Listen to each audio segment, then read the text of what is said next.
título da pregação de hoje era tirada de Deuteronômio 30, 19, a segunda parte do versículo 19, ela diz assim: escolhe, pois, a vida para que vivas tu e a tua descendência. Aparentemente, esse título não guarda muita relação com o versículo que acabou de ser lido agora. É por isso que a primeira parte desta meditação sobre a palavra vai procurar situar o relato que está sendo feito aqui em Gênesis sobre essa iniciativa do homem chamar a mulher Eva. Nós costumamos ouvir por aí, às vezes até mesmo inclusive de púlpitos evangélicos, que o primeiro casal se chamava Adão e Eva. Isso, na verdade, é somente a parte da verdade. A mulher recebe dois nomes, e nós podemos ver que nas duas vezes é o homem que chama a mulher. Esse nome que o homem dá a Eva, aqui a mulher que chama Eva, ele ia dar a uma mulher que já tinha nome, que se chamava varoa.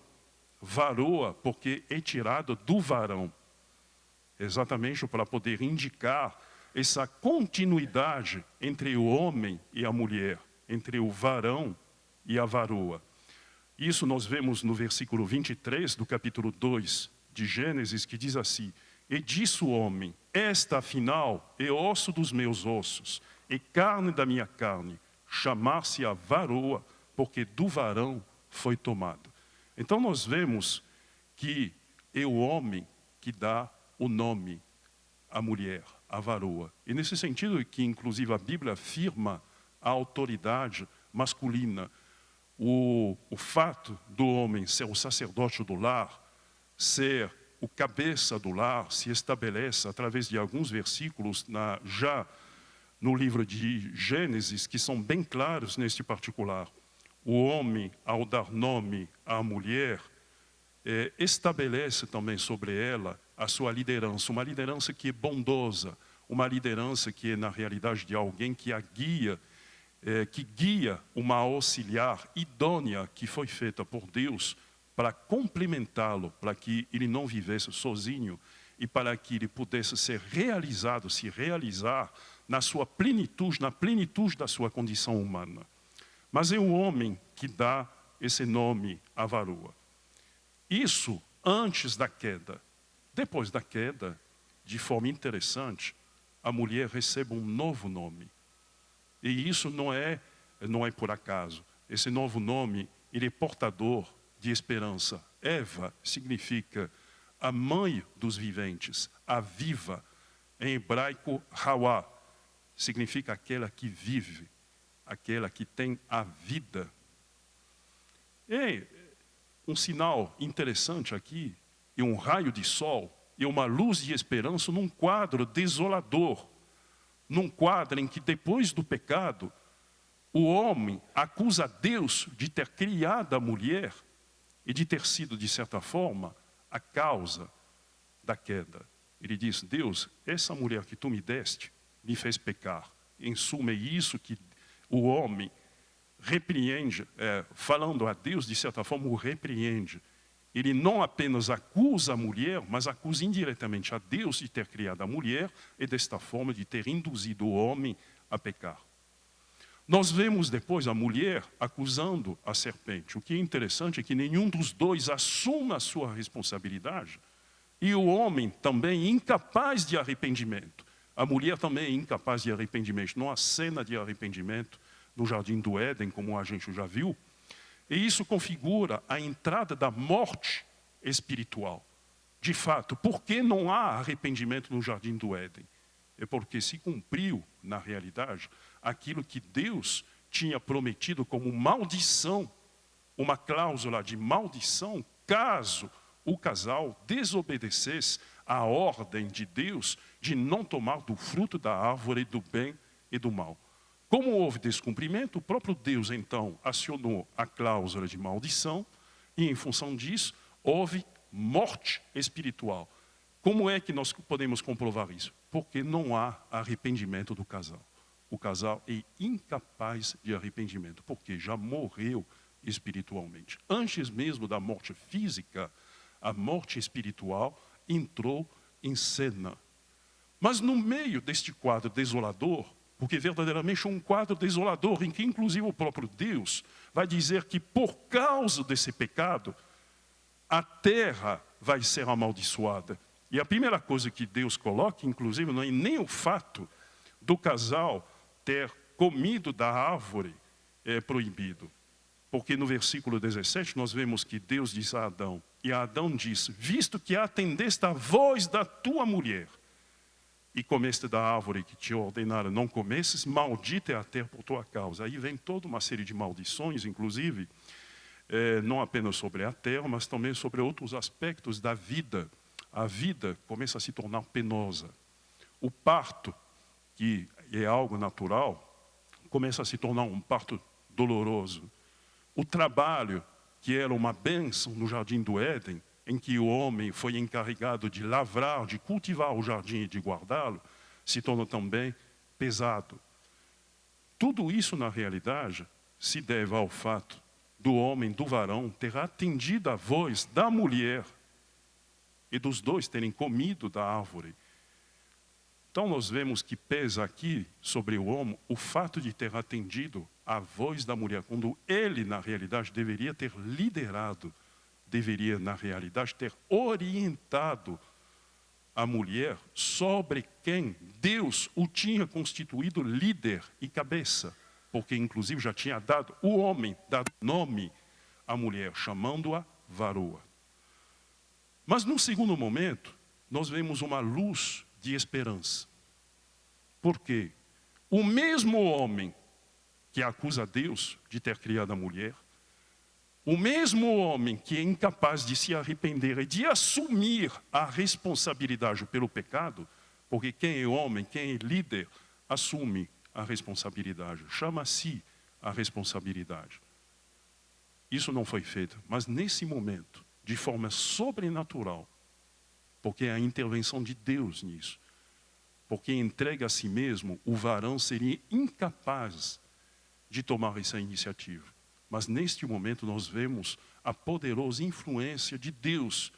Deus, de certa forma, fazendo com que o homem seja capaz de dar um novo nome à mulher. E um nome que é uma verdadeira bênção. Porque a varoa é chamada vivente. Quer dizer, no momento em que se abate a morte espiritual sobre o casal e sobre toda a humanidade, em que o pecado entra na humanidade, há uma proclamação de esperança, de dizer, a vida vai triunfar sobre a morte. No final, a vida vai triunfar sobre a morte. E dessa mulher vai nascer um descendente. E isso é dito no versículo 15, que é chamado de proto-evangelho. Porém, inimizade entre ti e a mulher, entre a tua descendência e o seu descendente. Ou seja, o descendente da mulher. O descendente da mulher, te ferirá a cabeça e tu lhe ferirás o calcanhar. Então nós vemos claramente aqui que o versículo 20, ele complementa também esse versículo 15. O proto-evangelho, ele não se resume ao versículo 15, como tradicionalmente se tem afirmado. Ele começa no versículo 15 e termina no versículo 20, que dá então essa certeza de que através da mulher, que recebe um novo nome, um nome abençoado, num quadro de maldições, nós temos a certeza de que o Senhor então vai cumprir essa promessa no devido tempo, na plenitude dos tempos, chamando então esse descendente, gerando esse descendente por parte da mulher. Então nós vemos aqui, não apenas porque não é o tópico da pregação de hoje, para falar sobre a liderança masculina, mas nós vemos também que mesmo em meio a um fracasso da masculinidade, porque verdadeiramente nós vemos aqui um quadro que realmente não envergonha os homens, particularmente. E o homem também que é responsabilizado, porque é Adão que o Senhor repreende. Ele diz, visto que atendeis a voz da tua mulher. Mas esse mesmo Adão, que agora é capaz, sobrenaturalmente, de anunciar algo que vai mudar a história de toda a humanidade, de toda a raça humana. Então, se alguém chegar para vocês e disser que o primeiro casal se chamava Adão e Eva, você brandemente o corrija, dizendo, não é bem assim. Não é bem assim. A mulher recebe o nome de Eva somente depois da queda. E recebe esse nome para sinalizar que Deus já está trabalhando no meio do seu povo para trazer vida, vida eterna e vida em abundância, exatamente para reverter a maldição pactual que foi acionada por conta da desobediência do casal e por conta da morte e do pecado que então entraram no mundo. Então a primeira coisa que nós temos aqui, a primeira afirmação com a qual nós devemos trabalhar hoje à noite é exatamente esta, que Deus nos dá a promessa da vida eterna. Nos dá a promessa da vida eterna. A gente vê essa promessa de vida eterna no pior momento da história da humanidade. Mesmo naquele pior momento, Deus graciosamente se manifesta e diz, através dessa mulher, do descendente dela virá alguém que reverterá então essa maldição, que reverterá essa pena de morte, e por cujo meio a vida triunfará sobre a morte e sobre o pecado. Então isso nos ajuda a entender o resto da história, porque em Gênesis é plantado, de certa forma, um cenário para entender tudo aquilo que a Bíblia depois vai narrar, a história da salvação. Primeiro ponto, então, Deus nos dá a promessa da vida eterna. E isso a gente pode ver em 1 João 2,25, que diz assim, e esta é a promessa que Ele mesmo nos fez, a vida eterna. Ele, Deus, nos fez essa promessa aqui, neste versículo 20, quando o homem, por influência divina, sobrenatural, é capaz, em meio a derrocado total, de dar esse nome de esperança à mulher. Isso vem de Deus, isso é sobrenatural, isso é magnífico, isso é sublime. É verdadeiramente uma promessa que depois vai ser desdobrada e que vai ser cumprida na pessoa de Jesus. E isso nos leva agora ao segundo ponto da pregação de hoje. Não apenas Deus nos dá a promessa da vida eterna, mas Deus nos dá a segurança da vida eterna. Porque hoje nós não temos apenas a promessa, nós temos, todos nós que somos crentes, a segurança da vida eterna. E nós vemos aqui que a Bíblia, ela é farta em falar de vida eterna. Nós aprendemos na escola dominical, e inclusive toda a temática deste ano, ela está voltada para a teologia da aliança. E nós aprendemos uma coisa que é fundamental, que o conteúdo da aliança é simplesmente a oferta da vida eterna. É simples assim. Deus oferece a vida eterna aos seus eleitos. Ele oferece a vida eterna na pessoa de Jesus Cristo. Ele já promete isso no versículo 20 de Gênesis 3, quando, ao dar o nome de Eva à varoa, o homem nada mais faz, na realidade, do que manifestar o decreto de Deus de trazer vida e vida eterna num quadro desolador, num quadro de morte. E ao longo de toda a Bíblia vai repetir isso. Nós temos em 2 Timóteo 1,10 uma declaração que diz, e manifestada, e fala da graça aqui, agora, pelo aparecimento de nosso Salvador Jesus Cristo, o qual não só destruiu a morte, como trouxe à luz a vida e a imortalidade, mediante o Evangelho. Nós temos aqui já o cumprimento dessa promessa, já não é mais apenas uma promessa. Agora já aconteceu, porque Jesus veio, o descendente da mulher já veio, já esmagou a cabeça da serpente, já triunfou. Nós sabemos que um dia o último inimigo a ser derrotado será inclusive a morte. Nós temos Tito 1 e 2. O interessante é que esses versículos são muito pouco lembrados. A gente se lembra muito de outros versículos. Eu achei por bem hoje mostrar que a Bíblia toda também, ela fala desse conteúdo do pacto, dessa oferta de vida eterna na pessoa de Jesus.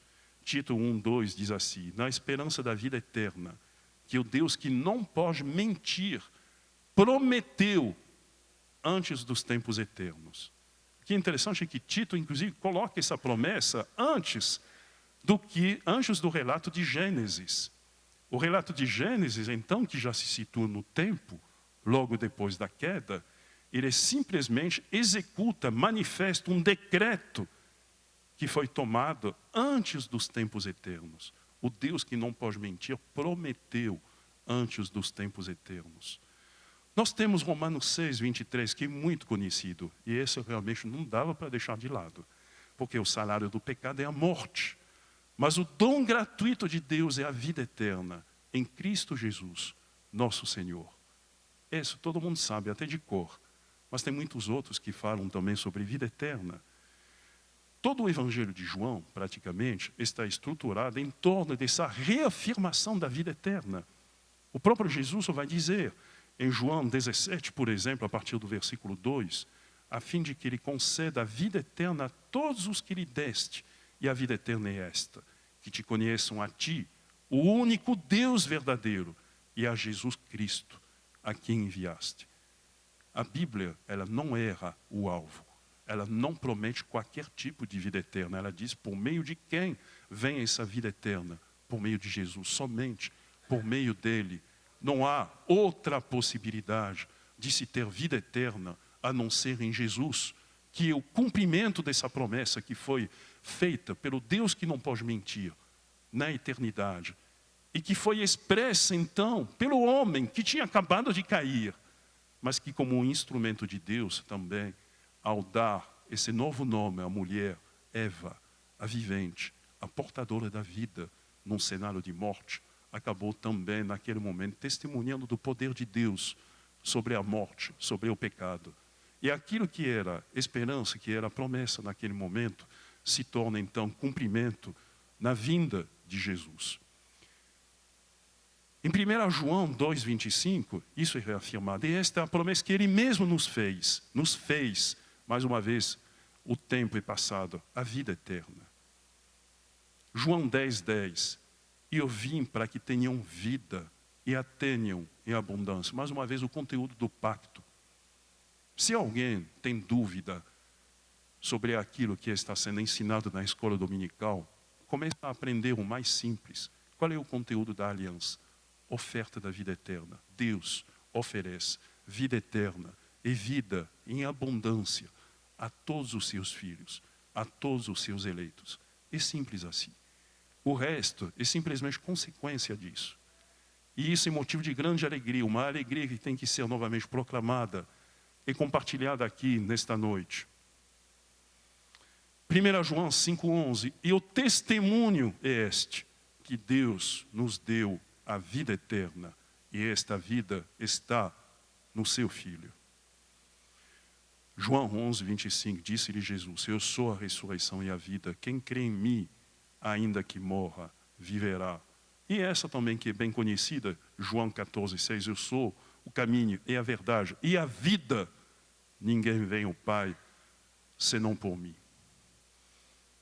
Nós sabemos que o livro de Apocalipse, o livro das últimas coisas, que inclusive está sendo estudado aqui nesta igreja, toda quarta-feira, ele afirma no capítulo 20, versículo 14, então a morte e o inferno foram lançados para dentro do lago de fogo.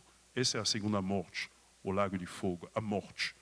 No fim, a morte e o inferno são lançados, são atirados para dentro do lago de fogo, em cumprimento também a esse decreto de Deus tomado da eternidade, de oferecer vida eterna, de vencer o pecado, de vencer a morte. 1 Coríntios, que afirma, no capítulo 15, 26, o último inimigo a ser destruído é a morte. Mas nós vemos também que o próprio livro de Apocalipse, ele retoma, em forma de cumprimento, aquilo que Gênesis já anunciava. Em Apocalipse 12, no versículo 17, nós temos essa declaração. Irou-se o dragão contra a mulher e foi pelejar com os restantes da sua descendência, os que guardam os mandamentos de Deus e têm o testemunho de Jesus. Sim, nós somos os descendentes da mulher.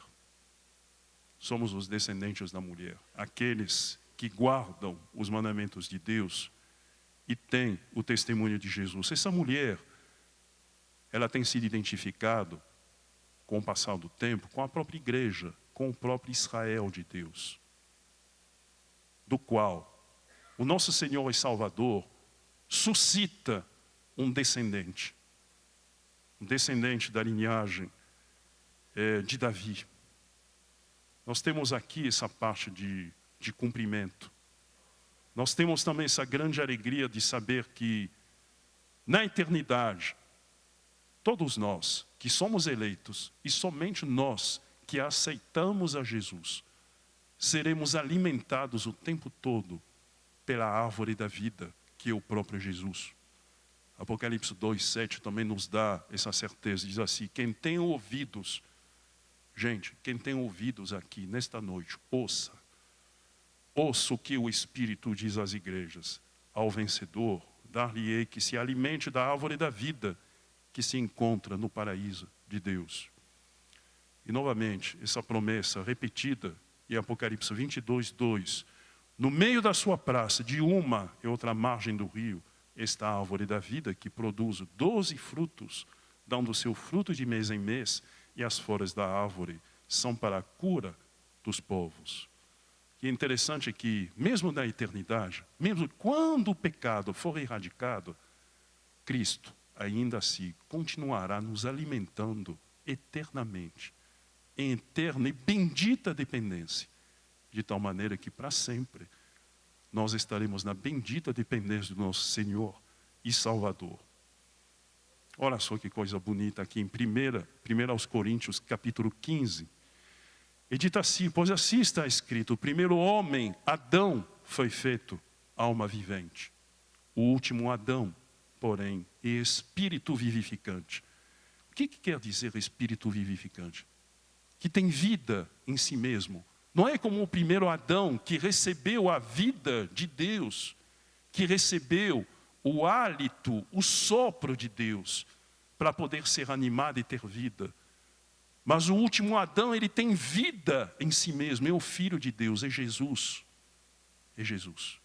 Ele tem vida em si mesmo. É por isso que no fim dá tudo certo. E se ainda não deu certo, é porque o fim ainda não chegou.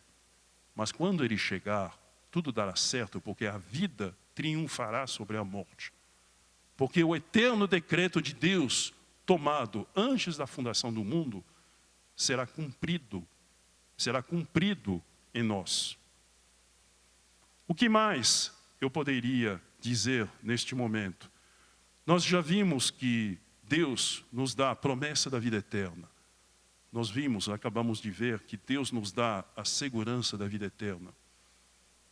Mas agora, neste momento, eu quero te convidar para escolher a vida eterna.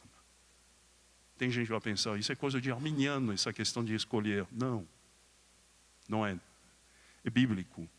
João 8:47 diz assim, quem é de Deus, ouve as palavras de Deus. Por isso, não me dais ouvido, porque não sois de Deus. Mas eu quero crer que todo mundo aqui é de Deus. Então, se é de Deus, vai ouvir as palavras de Deus. João 10:27 diz assim, as minhas ovelhas ouvem a minha voz. Eu as conheço e elas me seguem. Se tem ovelhas aqui que ainda não foram regeneradas, mas que neste momento reconheçam a voz do pastor falando, receba esta palavra, que é palavra de vida eterna. Quem é ovelha, reconhece a palavra de Deus. Quem é ovelha, neste momento, sentado aqui, quem é eleito, vai reconhecer a voz do pastor, vai atender e vai ser regenerado. Vai receber a vida eterna. Neste momento, sim, é momento de escolha Como diz Deuteronômio 30, 19, que deu origem a esta meditação. Escolhe, pois, vida, para que vivas tu e a tua descendência. Esse é o chamado solene que Deus, nesta noite, está dirigindo, está endereçando à sua igreja e a todos os visitantes, aqueles que vêm aqui pela primeira vez, aqueles que já vêm aqui há um certo tempo, aqueles que nasceram na igreja, a todo mundo, que neste momento haja quebrantamento, que quem convertido de fato se rededica a sua vida a Jesus, o doador da vida eterna. Que quem ainda não é convertido, neste momento, atenda a palavra, não minha, mas do Supremo Pastor, que é Deus, que abre os ouvidos dos seus eleitos para fazer com que vivam e vivam em abundância. Eu queria terminar com uma coisa bem prática, porque tudo isso talvez já o soubéssemos, mas quem tem vida eterna, testemunho dessa vida eterna, testemunha a começar pela igreja, dentro da sua casa, exercendo para quem é homem o sacerdócio no lar, praticando o culto doméstico, ensinando os filhos nas verdades do Evangelho. Isso tem consequências práticas, não é uma mera declaração. Isso envolve o nosso compromisso de corpo e alma, cada dia da nossa vida, para que sejamos reconhecidos também como crentes, onde trabalhamos. Às vezes de fazer vergonha os comentários que ouvimos a nosso respeito. Esse sujeito é crente e eu nem sabia. Ou seja, o sujeito não abre a boca. E às vezes é até melhor que não abra, porque o testemunho que ele dá é tão ruim, que se ele disser que ele é crente, ele vai macular o nome de Jesus, vai macular o nome de Deus. Ele tem que mudar o comportamento dele. Ele tem que mudar o comportamento dele.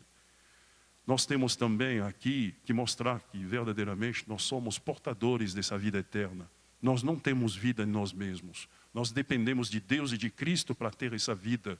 No nosso caso, ela é derivada do poder dele. Mas nós temos que mostrar que verdadeiramente nós somos portadores de bênção, de vida e não de morte. E a morte, como é que ela se manifesta? Tiago tem muito a dizer sobre isso. Quando ele fala dos pecados da língua, a língua que é capaz tanto de abençoar como de amaldiçoar. Fofoca, maledicência, esse tipo de coisa. Isso diz respeito a cada um de nós. Nós temos que ser repreendidos por Deus, em primeiro lugar. Nós temos que andar, na realidade, em verdade. Nós temos que mostrar que nós somos da luz, da vida, e não das trevas, não da morte. Então, há um mapa do caminho a ser seguido. Na nossa casa, com relação aos nossos amigos, com relação aos nossos familiares, com relação aos nossos filhos, com relação às pessoas que de uma forma ou de outra nós influenciamos, que na verdade seja o próprio Deus a influenciar essas pessoas e não o nosso coração pecaminoso.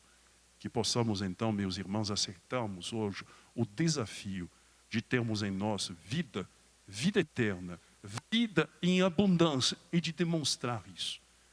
Que a nossa boca se abra para proclamar a vida e não maldição, e não a morte. E que possamos viver de acordo com isso. Essa verdadeiramente é um apelo que eu faço. Eu tenho a certeza de que esse apelo é plenamente bíblico, porque quem é de Deus, quem é ovelha, vai ouvir a voz do seu pastor, a voz do pastor supremo, e vai atender, e vai acolher, vai despertar da letargia, vai despertar da morte do sono, e vai atender ao comando e à voz do seu Senhor agora mesmo. Que Deus então haja no nosso meio e que possamos escolher, sim, a vida, para que vivamos nós e a nossa descendência. Amém? Neste momento vamos nos colocar em pé, vamos elevar mais uma oração ao nosso Senhor e Salvador. Senhor, nós te agradecemos, Senhor, a tua palavra. Essa palavra, Senhor, que nos dá conforto, que nos dá alento, porque nós sabemos que no fim a vida triunfa sobre a morte. Nós entendemos, Senhor, qual é o conteúdo da aliança que o Senhor mesmo fez, estabeleceu, Senhor, com os teus filhos. Oferta de vida eterna.